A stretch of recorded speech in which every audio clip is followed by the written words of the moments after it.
भगवान भोलेनाथ की कृपा से आपकी समस्त मनोकामनाएं पूर्ण हो। आज की वीडियो में आप सुनने वाले हैं शनि प्रदोष व्रत की कथा। शनि प्रदोष की पौराणिक कथा के अनुसार प्राचीन समय की बात है। एक नगर में एक सेठ रहता था। नगर सेठ धन दौलत और वैभव से संपन्न था और अत्यंत दयालु था। उसके यहाँ से कभी भी कोई भी खाली हाथ नहीं लौटता था। वह सभी को जी भरकर दान दक्षिणा देता था। लेकिन दूसरों को सुखी देखने वाले सेठ और सेठानी स्वयं बहुत दुखी रहते थे और दुख का कारण था उनकी संतान का न होना। एक दिन उन्होंने तीर्थ यात्रा पर जाने का निश्चय किया और अपने कामकाज सेवकों को सौंपकर चल पड़े।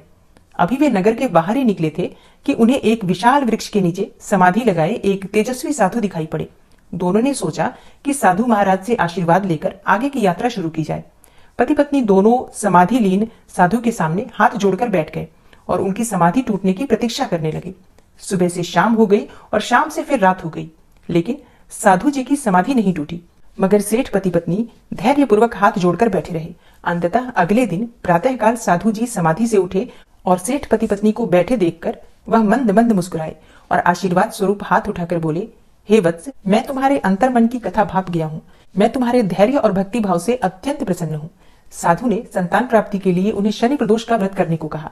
साधु ने कहा कि शिव पार्वती की पूजा शनि प्रदोष व्रत के दिन करने से और शनिदेव की पूजा करने से तुम्हें उत्तम और योग्य संतान की प्राप्ति होगी। साधु से आशीर्वाद पाकर और शनि प्रदोष की विधि जानकर सेठ सेठानी प्रसन्न मन से तीर्थ यात्रा की ओर निकल पड़े।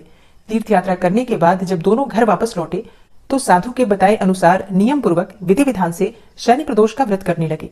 इसके कुछ समय के बाद शनि प्रदोष व्रत के प्रभाव से सेठ की पत्नी ने एक सुंदर पुत्र को जन्म दिया। इस व्रत के प्रभाव से उनके यहाँ छाया अंधकार लुप्त हो गया। दोनों आनंद पूर्वक रहने लगे।